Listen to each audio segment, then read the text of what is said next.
beast! Ah!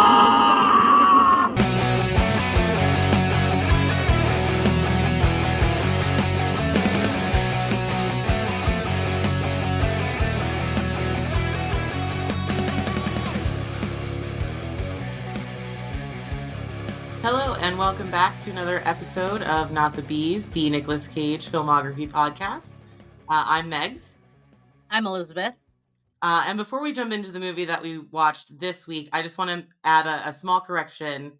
To a couple of weeks ago, we watched Prisoners of the Ghostland, and I had said that Nicolas Cage was 60. When that movie came out, he was not. He was 58, which means he was probably 57 during filming. Either way, Granddad can still get it. Granddad can still get it.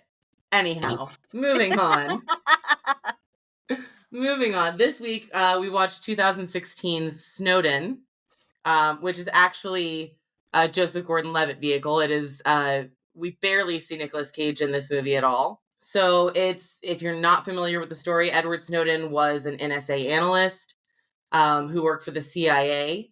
And in 2013, he, and with the help of a few journalists, released some pretty damning information about the United States government and the different spy programs that were being used to gather information about the American public.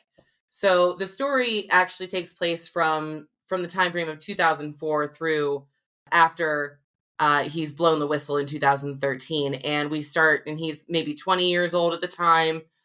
We see him as a cadet in the Army. He's at boot camp, and he's, going through his drills and, living in the barracks and learning how to be a soldier, and ends up having this kind of freak accident one morning where he's, getting out of bed, and he goes to jump off the top bunk, and his right leg shatters. His right, his femur? His tibia shatters. And it turns out it's because of all the weight in the bag that he's been running on. And this is a fairly common injury.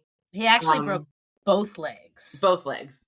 I don't know if the film showed both legs. It did. It showed one in a cast and one with pins in it. So yeah, he was definitely in traction for some amount of time. He had to be on crutches for like 2 months. So he's out of the Army. He can't be in the Army anymore. And then he gets rehabilitated. He meets this girl. They're walking through DC, and she's a liberal and he's a staunch Republican, and they start a courtship, and then he goes to work for the CIA, and we see this interview process that he has to go through. We find that he's not a graduate of high school or anything like that. He's just very good with computers. He doesn't drink, he doesn't smoke, he doesn't do drugs, none of that. The interview process was interesting. His interviewer, who ended up becoming his CO, is played by Rhys Ifans, and it's wonderful. I should actually say that this movie does have a very star-studded cast, and I will make call-outs after, but the exchanges are good. He goes to work for the CIA, and then he starts to learn some stuff and the things that make him uncomfortable. And he's contracted out to go and do something, I think, in Geneva, where he meets this other person who's in the systems. He's in the systems working, looking at all the stuff that's being logged. And at this point, Snowden is not the person that is looking at the information that's being gathered. He's more about creating the programs that gather the information. But while he's there, this guy's like, hey, do you want to see what I'm doing? And he shows him all of these different programs that are being used to access information all around the world, up to and including web cameras that have been turned off.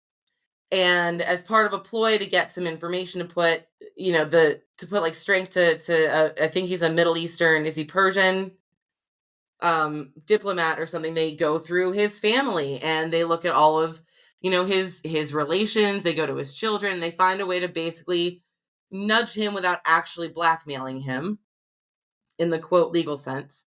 And I think it's pretty obvious at this point that Snowden's become very uncomfortable with what he's doing.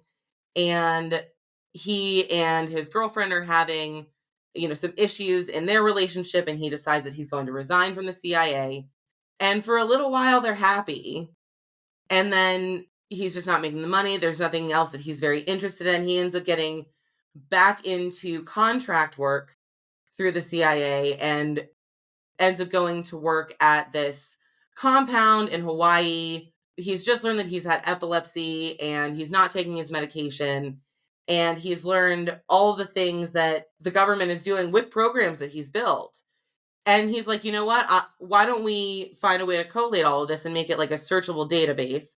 And we're going to, I'd want to call it Heartbeat. So then he starts working on that. And I don't really know when the change occurred, but at some point there was a change in his mindset about what he was doing and how he felt about what he was doing. And the final straw for him is when his commander, his CO, Reese Fons, tells him, don't worry, your girlfriend isn't sleeping with that photographer, if you're worried about that. And so he goes back to his house. He grabs his girlfriend. They go outside and they sit where there's no bugs because he thinks the house might be bugged, and tells her, like, listen, I wish that I could tell you all of these things, but what's keeping you safe is the fact that you don't know. You knowing this could get you really, really, really hurt. And he's like, I have to take a trip, and I think that you should go back to Maryland and stay with your folks for a bit. And she's like, okay, I will do this for you, but it's the last time. So she goes back to Maryland. The next day he goes into work and he takes an SD card with him, and he copies everything from his work computer onto this SD card. He cleverly hides it in a Rubik's Cube on his way out.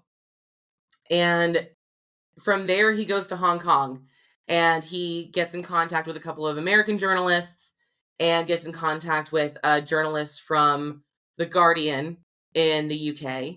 And they come and they spend 2 or 3 weeks in this hotel room going over all of the information, recording everything, all of the interactions that are going on. The interview has probably lasted days at this point. They send everything over to The Guardian. The Guardian gets on the phone with the White House, and they go to publish.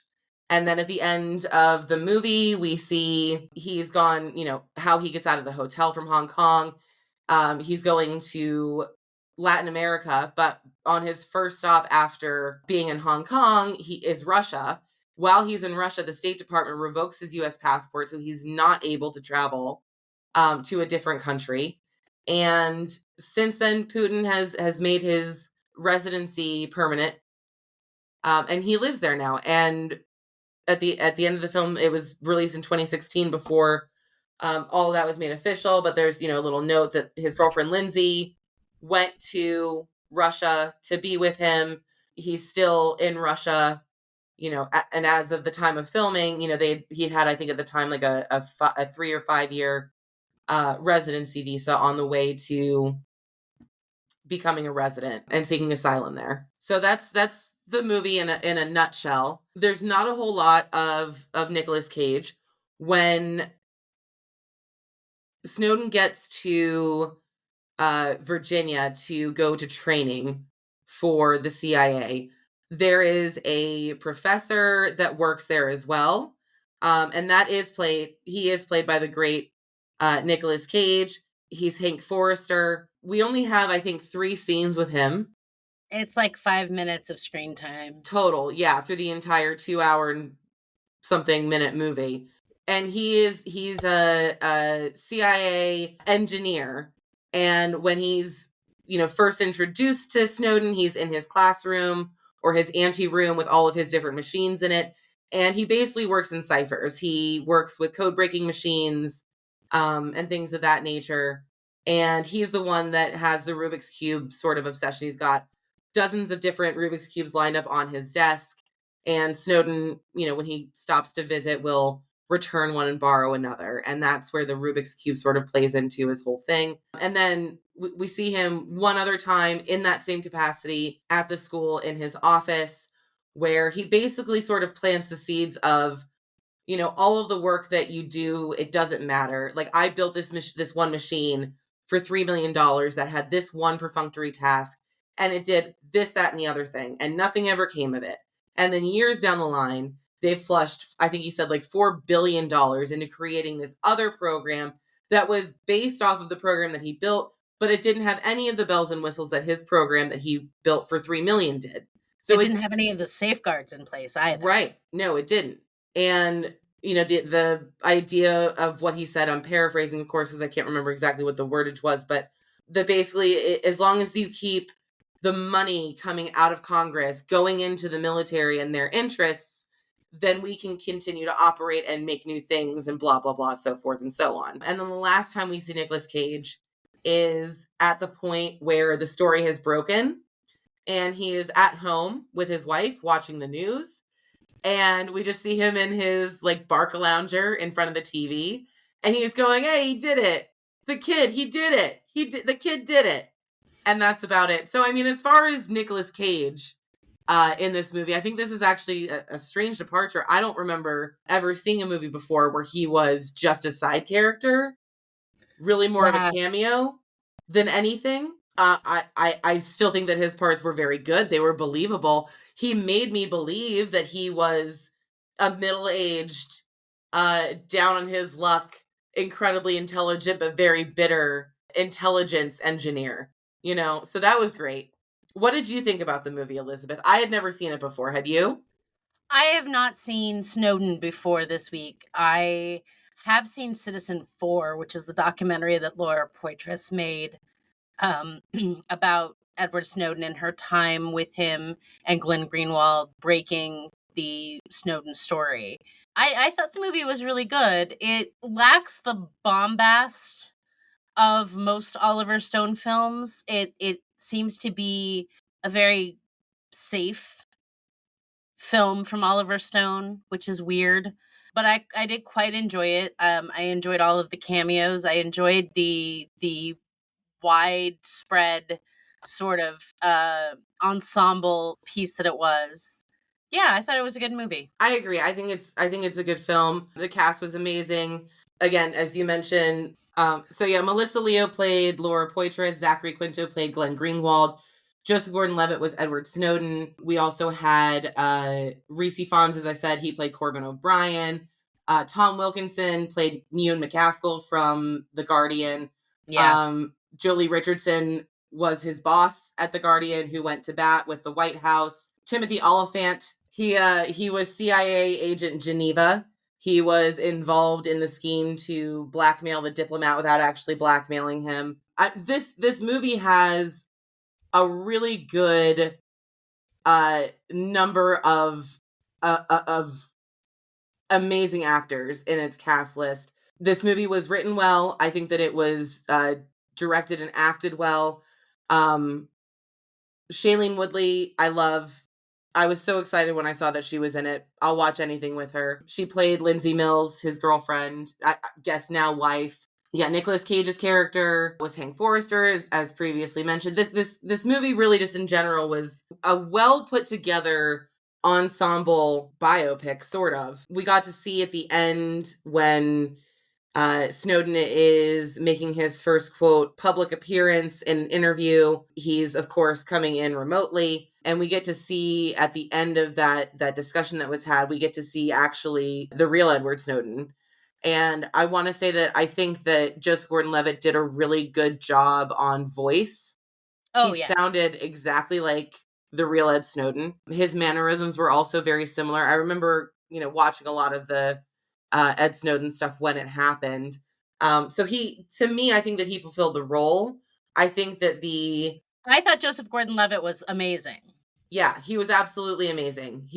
I really loved the urgency inside of the hotel room when they're discussing all of these different documents and different things that occurred through his life. But I get what you're saying as far as, this being sort of a departure from the kind of offerings that we're used to from Oliver Stone. I think it was still a very beautiful film. And it was very clear to me that it was an Oliver Stone film.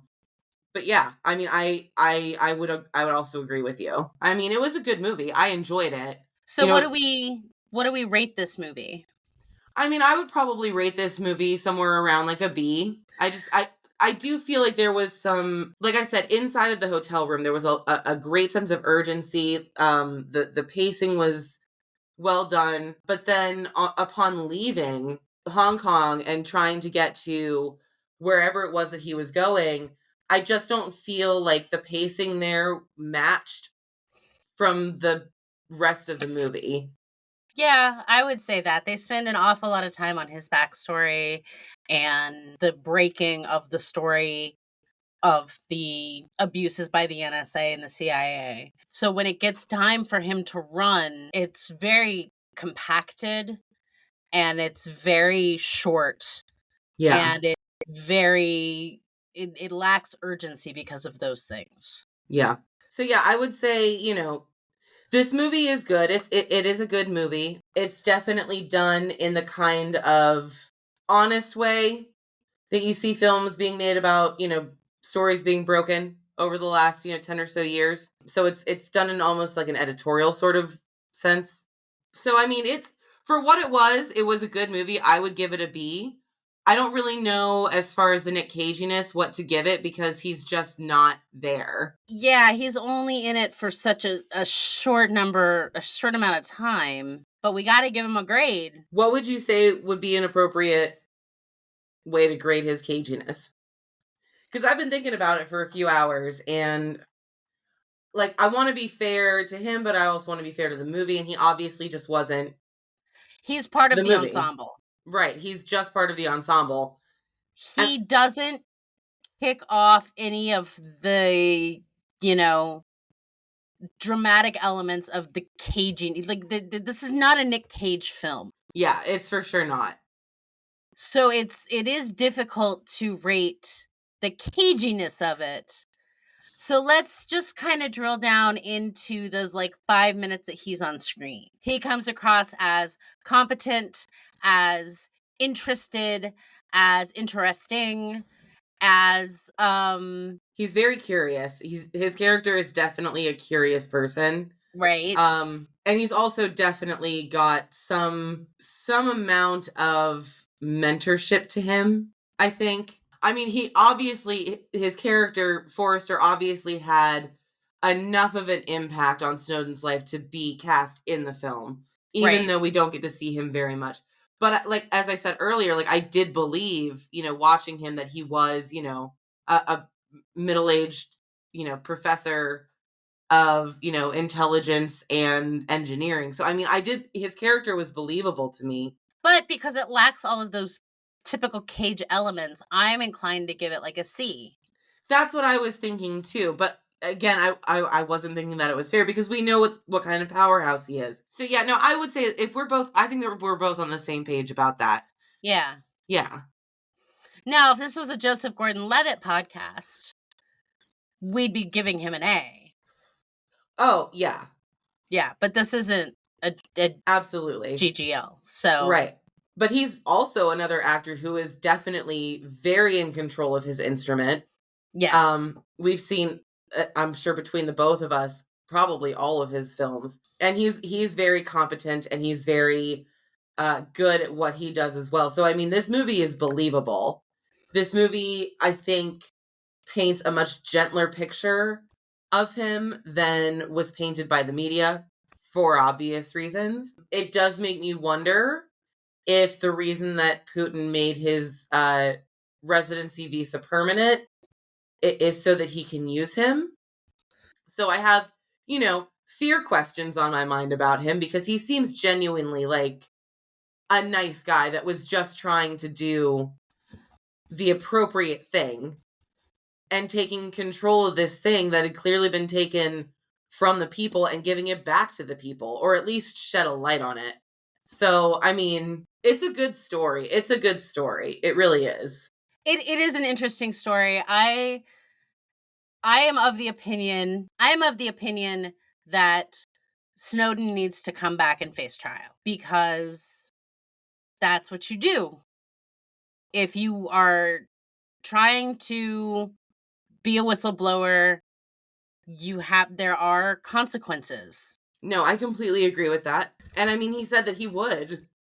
If they got rid of the Espionage Act. But, that's the act that we try you under, sir. Yeah, I mean, there's that. But it's not just that, I think it's the idea that even if he were being tried under that act, it's the idea that he's seen enough to know that our justice system is not fair and impartial, especially when it comes, to quote, state secrets. Right. I really like the color palette in this movie. I love that Tom Wilkerson played a Scottish reporter. I loved his brogue. Nice. Zachary Quinto. I love Zachary Quinto. I've loved him since Heroes, and I don't care if anybody shits on Heroes. I love Zachary Quinto. I hate Glenn Greenwald. Glenn Greenwald is a massive piece of shit. So I believe you. No, I believe you, because there's that one scene where he's yelling at the editor of The Guardian, played by Jolie Richardson, and he's like, well, fine, fuck you, we're gonna cut you out. And she's like, you don't seem to understand that I just went to bat with your government for you about your story, but she doesn't want to lose out on it. So no, it came across very clearly to me that Glenn Greenwald is an asshole, but sometimes you have to be an asshole to get stories like this out. Yeah. And I do think that the story did need to come out. It's clearly something that's very relevant to the world that we live in today, because we're so technological and everything is just at all times, cameras, microphones, and the entire internet in our pockets all day long. So, I mean, yeah, this is an interesting movie. It's an interesting take on what Snowden ended up releasing, and his journey. I think it told a very human side that we don't typically get to see in a lot of situations like this. I mean, I think a B is a good grade for this movie overall. Again, not really a Nick Cage movie. He's just in it as part of the ensemble, but it's an interesting film and it's worth the watch. I agree. But let us know what you think in the comments. Of course, we'd love to hear any different takes that you listener might have. If you've seen it, if you haven't, whether you're interested in it, questions, whatever, we'd love to hear from you. Also, if you want to support us, if you like what we're doing here, you can find us over on Patreon at patreon.com/notthebees. We are also on Instagram. You can follow us at NotTheBeesPod, where every week we'll post some pictures of the film that we're watching that week, and we'd love for you to follow along. And if it's not too much trouble, we're going to ask everybody to start rating and reviewing us on your podcast catcher of choice, so that we can try to boost the algorithm a little bit. Yeah, for sure. So yeah, if you like what we're doing, see us on Patreon, see us on Instagram. Like and comment on our episodes wherever you get your podcasts. And that's it for me. I've been Megs. I'm Elizabeth. And we'll see you next week.